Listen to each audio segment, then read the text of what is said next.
I don't know. I can't help you with the lack of virtual background.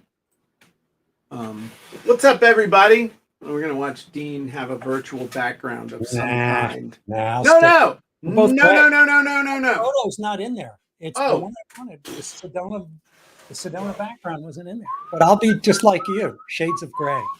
Oh no. Homeopaths. Ma'am, Oh yeah. you and green screen. Oh yeah. Oh yeah. Let's see what we got here. Shall we do the old office? Okay, that's The old office. Wow, look at you at the beach house, and that thing doesn't exist anymore. what do you think of that? Let's see. Hey, look at that. Look at That's that. what I'm Nice talking one. about. What do you think of that? Me and my living Yeah. room. Yeah, well, it looks like clip art, but what am I There we going to do? All right. So, hey, and for Yeah. those of you watching at home, Hi, Anna. hi, Anna. How important is it to have backgrounds or other things like that just don't even really, do they matter? Does it matter? They can Does matter. it? So I've been on these kinds of virtual rooms, Mhm. and then you see somebody's in their bedroom and they got an unmade bed behind them. I can't tell you how many times I've seen that. That is to me disturbing. is distracting. Yeah. So And bad it is manners. important. Yeah. At least you want to see something going on if you're going to have that, right? In the Right. bed. Yeah. But I don't Yeah, want to see that's an a different- unmade bed. That's a different show, my friend. That's a different type of show. Dang, this is making me homesick. I'm homesick now with my little background Yeah. and stuff. So anyway. What did you want to talk about today, Jim? I know you had something on your mind. Well, curiosity. Creating curiosity. That was the big thing, because if you I mean, I've had quite the day, my friend. I spent 2.5 hours on a Zoom call with Dan Kennedy and Russell Brunson. Mm-hmm. Spent an hour in a high-end mastermind where the people have all paid 40 grand a year to be in it, talking about sales copy and stuff. And the biggest thing, other than really talking about making sure that you know your avatar, that you know the result that they really want, seeing how your whatever communication, whatever sales copy you're creating, how is that going to get them one step closer to that result, which is really the purpose of what you're doing. In order to get people to move along in the process or to keep absorbing your information, you got to use your curiosity. Got to keep them hanging, because as soon as they think they know the answer, they're gone. Mm-hmm. Know what I mean? Know what I mean? Know what I mean? Know what I mean? Yeah.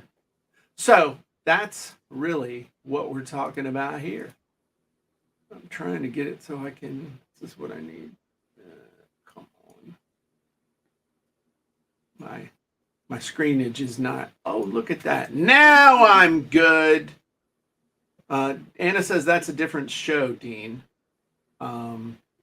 Steven said, curiosity killed the cat, satisfaction brought it back. All right. So clever. But that, it's true though, is that curiosity is key, because as soon as people think they know the answer, as soon as people think they know, oh, I know how to do that. I can do that. I can do that anytime I want. I know what they're doing. Then they stop paying attention. Right? I mean, look at any TV show or book or movie. It's all about not knowing what's going to happen next. Ye old cliffhanger. They use cliffhangers on the news before every commercial break. Fire downtown, news at 6. Well, that's... What the... Yeah. But I live near downtown. That's right. What? Why don't you tell me about this now? Is it your house? 4 hours? Is it my house? Where are the flames going? Yeah, well, that was back when the news was only on at 6. Now the news is on 24/7, 366. Mm-hmm. So what's your oh my, everything's breaking news. And they even have sound bites that, like Pavlov's dog, let you know, oh, a new dopamine hit. It's 12:08. This is happening at 12:09. Exactly. Yeah. So what's your favorite way to develop curiosity in sales copy, Dean?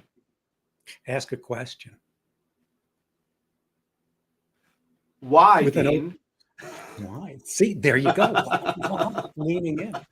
And especially, well, we can follow that up with an open loop. Right. Yeah. So I think that's my favorite way to get people into the conversation and continuing on to stick with you in the conversation. You could, ask a question. Did you know this? Right. What? Did I know what? It's a subject line. My favorite way, because I just like doing it. No, absolutely not. I like open looping from the standpoint of, but with gambits that are just so subtle that nobody knows. It's like, oh, by the way, or, but I'm getting ahead of myself. That's my favorite one ever is, but I'm getting ahead of myself. You start telling the story, you start telling it, but I'm getting ahead of myself. Yeah. That's the same thing they use in your favorite TV show when they start at a point of high action and then you're like, what is going on here? And then they go, it says like 24 hours earlier. And then they go back and they pick up from there. And then you're waiting for where this is going to catch up with the timeline that they hooked you with at the beginning. I love doing that because it's so effective, gets people. And you can see if you're using heat maps, you can see that increases how long people are scrolling down and reading your stuff. The more you can open loop, and then you open loop the open loops. So for me, that's in a sales letter, that's my favorite way of doing it. I mean, if you look at the movie Pulp Fiction by Quentin Tarantino, that thing was it had a structure that was constant. It was just continual open loop and pattern interrupt and switching around. Switching around. It just opened up with such high action in the diner, with the robbery. And then you're going, what is this? When you can get your audience in their head going, what's going on? But this is a robbery, and I'm going to execute every last one of you. Sorry, I know that. But it's not. But you got to be careful because you do not want to confuse your audience. So there's a balance there. You can do something like that, but you don't want to confuse. There's got to be logic to it. Yeah. Absolutely. So is this coming up from you? So I'm going to ask a question because of what we're talking about today. Did something come up in your interview with Dan Kennedy no. that sparked this? No, nothing to do with it. But no, it was from talking in that mastermind. And one of the people in there is in a business that is, what's up, Kevin? What's up, Steven? One of those people is in a business that most would consider a commodity. So like, siding, roofing, guttering, plumbing, all that stuff where everybody is perceived as plus or minus the exact same. And so how can you differentiate yourself from everybody and their brother that plus or minus does the exact same thing? And so then the only thing that they have to evaluate you on is price and timing. Price and timing is a function of price too. Yeah. So, the thing is in those trades now with the way that the world has gone with everything from COVID to the decline in the Judeo-Christian work ethic, anybody who can show up tomorrow, you probably don't want, because nobody wants them. You know what I mean? Yeah. I mean, you ever had that experience with It's like Dan Kennedy contractors says, and stuff? if they're too available, you got to question it. Exactly. So how do you use curiosity? How do you use those mechanisms that build desire, and the desire not only to hire you, but just the desire to learn more about you? And the way you do that is with stories. You do that with asking questions that kind of head objections off at the pass. There's all kinds of things that you can do to improve your hit rate if you actually are thinking about it, but most people aren't. We're plus or minus in the exact same business, making the exact same offer to the exact same people, and in the end, it's going to come down to who's willing to charge the least amount of money and show up the fastest. Go the opposite and just become scarce. But you've got to have a mechanism, something that makes them want you, as opposed to they're just unavailable, they're busy, screw them.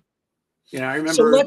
So this is a great discussion. I love this, because let's take a commodity, because in today's world, we're all in the commodity business.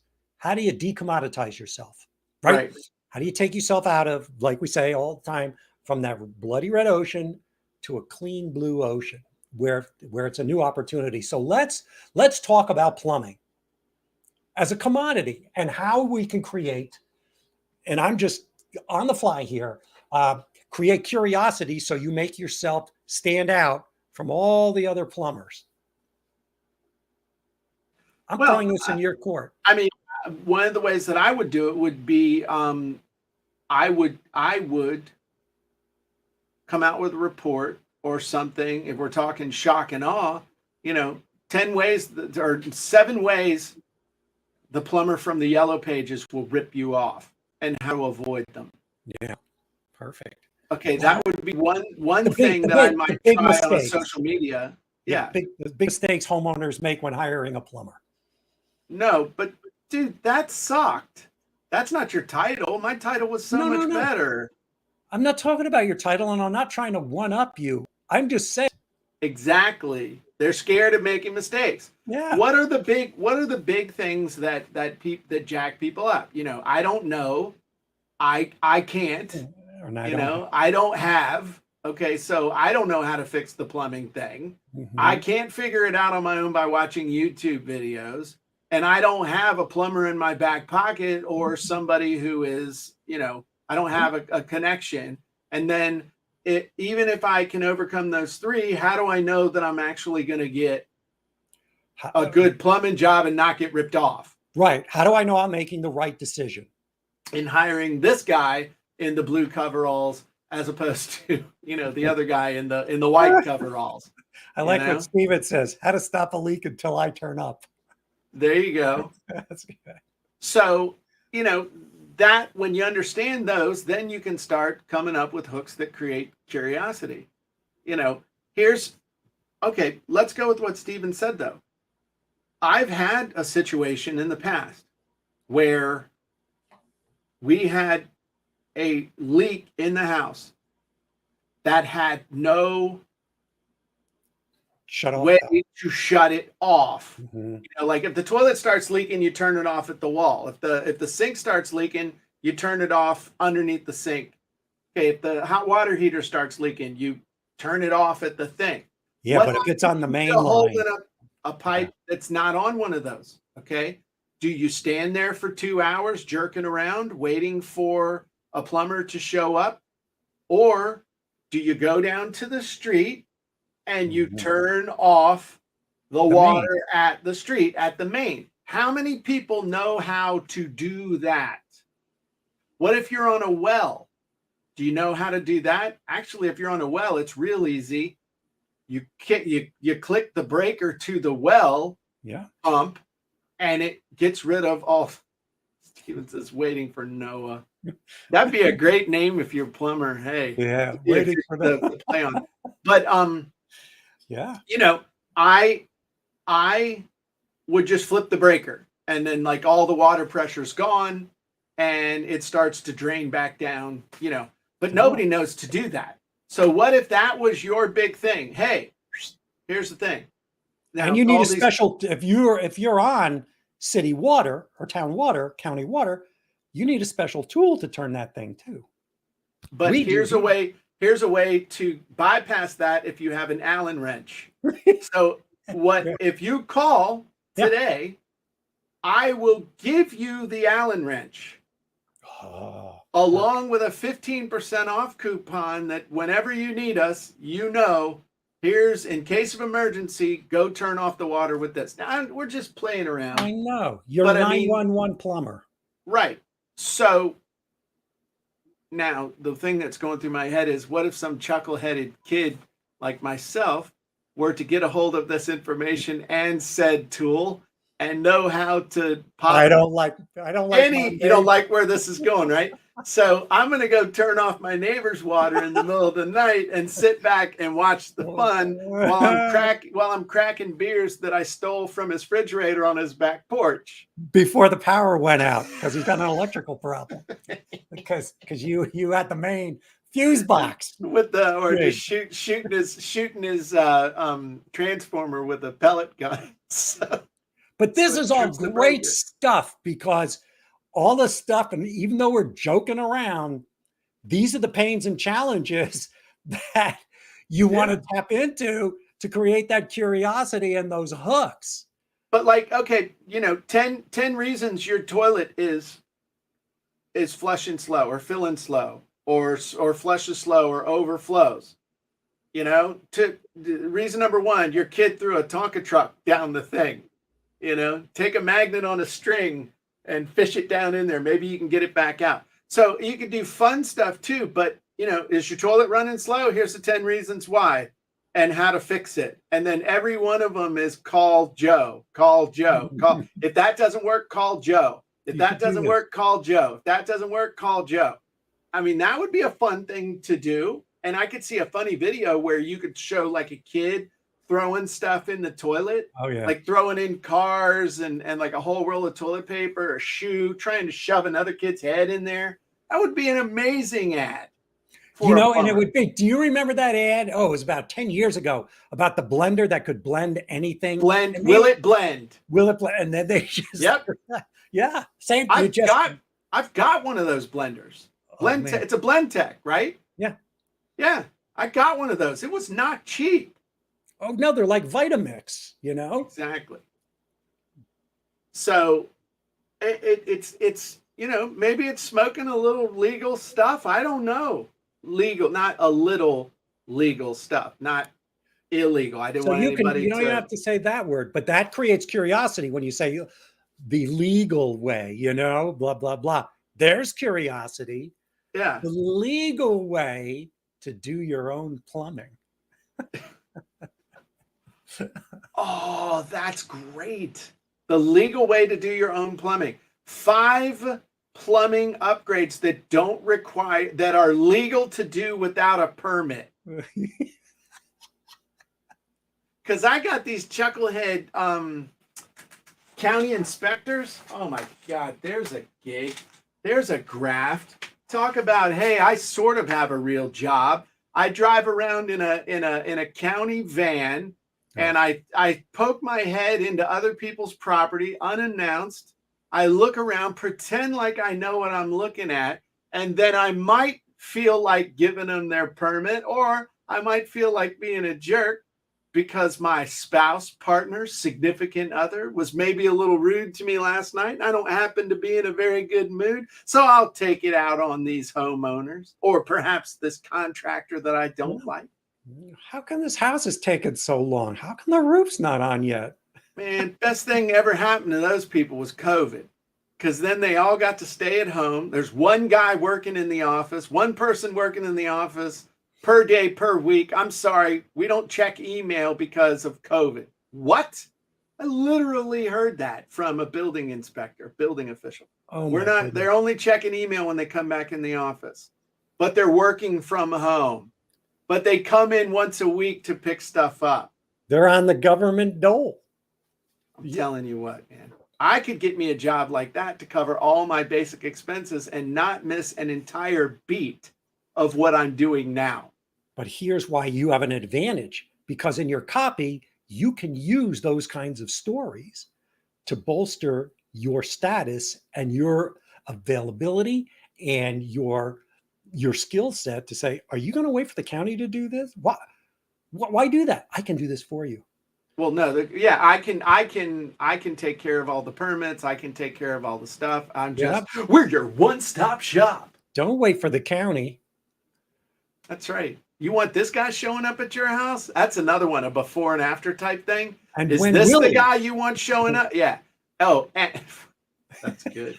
You really want this guy showing up and working in your bathroom? You turn your back and all of a sudden he's in your bedroom going through the underwear drawer, looking for a rag. Yeah, and the before is that guy sitting in a diner and he's got ketchup dripping from a hamburger on his white shirt, right? But taking a big.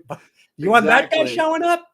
Either that or the cops hassling him at the corner, like, asking if he's still on probation. Yeah, he's writing a ticket for his county vehicle parked in front of a fire hydrant. 3 websites you should check before letting any independent plumber into your home. Okay, gosh, one of them's not the one that you want having your neighbors on that one. Boy, there'll be a lot of clicks there. Yeah. And all of this stuff. This is all curiosity based. Absolutely. I'm curious where the heck it's coming from. Nah, I'm digging it. I love it. I think we've done our job today, Dean.